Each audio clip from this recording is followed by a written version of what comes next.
Hello children, welcome to Sandhya Tutorials. ఇప్పుడు మనం exercise 3.1 లోని question number 7 ని సాల్వ్ చేద్దాం. సో question number 7 వచ్చేసి క్వశ్చన్ చూద్దాం.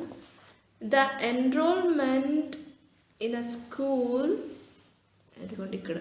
The enrollment in a school during 6 consecutive years was as follows. So enrolment in school అంటే ప్రతి సంవత్సరము స్కూల్లో జాయిన్ అయ్యే స్టూడెంట్స్ యొక్క నెంబర్ అనమాట. ఓకే, అలాగా 6 ఇయర్స్గా స్టూడెంట్స్ జాయిన్ అవుతూ ఉంటారు కదా ప్రతి ఇయర్. సో వాళ్ళ యొక్క నెంబర్ యొక్క కౌంట్ ఇక్కడ ఇచ్చారు, ఎన్రోల్మెంట్స్ ఇవన్నీ. ఓకే, ఇక్కడ ఇచ్చారు 6 ఇయర్స్ యొక్క ఎన్రోల్మెంట్స్ ఇచ్చారు. Find the mean enrolment of the school for this period. అంటే ఈ 6 ఇయర్స్కి ఎన్నైతే ఎన్రోల్మెంట్స్ జరిగాయో వీటి యొక్క మీన్ని కనుక్కోమని చెప్పి అడుగుతున్నారు. ఓకే, సో దీన్ని కనుక మనం సాల్వ్ చేయాలి అని అంటే ఫస్ట్లీ మనము ఇక్కడ రాసుకోవాలి గివెన్ ఎన్రోల్మెంట్స్. ఇవి ఎన్రోల్మెంట్స్. ఓకే, ఎన్రోల్మెంట్స్ ఇవి. సో ఈ ఎన్రోల్మెంట్స్ని ఇలా లిస్ట్ చేసేసుకున్న తర్వాత ఇక్కడ మనకు ఎన్ని ఇయర్స్ యొక్క ఎన్రోల్మెంట్స్ ఇచ్చారు కౌంట్ చేసేస్తే 1 2 3 4 5 6 అంటే 6 ఇయర్స్గా స్టూడెంట్స్ జాయిన్ అవుతున్న ఎన్రోల్మెంట్ యొక్క నెంబర్స్ మనకి ఇక్కడ ఇచ్చేశారు కదా.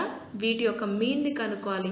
మీన్ ఫార్ములా మనకు తెలుసు కదా. మీన్ దేనికైనా మీన్ కనుక్కోవాలంటే మనకు some of the observations by total number of observations.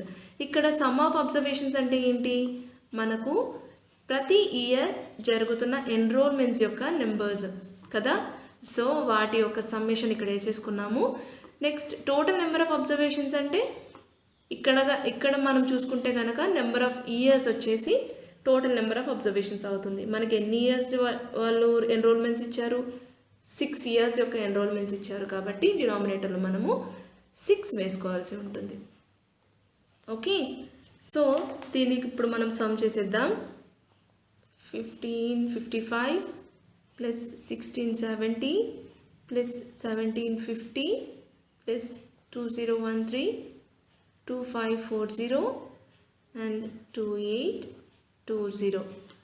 వీటిని కనుక మనం సమ్ చేస్తే మనకు ఆన్సర్ ఏమొస్తుంది చూసేద్దాం. 5 plus 3 becomes 8 కదా. Next 5 plus 7 becomes 12, 12 plus 5 becomes 17, 18 plus 4 22 and 22 plus 2 becomes 24 కదా.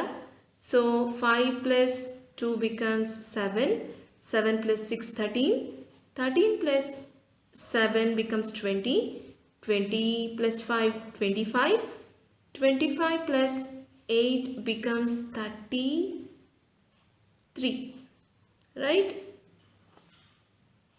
Next 3 plus 1 4, 5 6 7 8 9 10 11 12. సో మనకి ఇక్కడ ఆన్సర్ ఎంత వచ్చింది 12,348 అపాన్ 6 కదా. దీన్ని మనం డివైడ్ చేసేద్దాం, ఇక్కడ చేద్దాం. So 12,348 divided by 6. ఇక్కడ కనుక మనం division 6 2s 12, 12 minus 12 gives 0. Okay, next 3 కిందకు వచ్చేస్తుంది కానీ 6 టేబుల్లో 3 ఉండదు కాబట్టి ఇక్కడ మనం 0 వేసుకోవాలి. నెక్స్ట్ 6 0 0, 3 minus 0 becomes 3 and 4 కిందకు వచ్చేస్తుంది.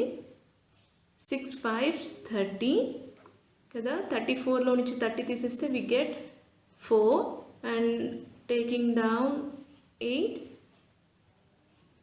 6 8s are 48. Okay, so what is the answer here?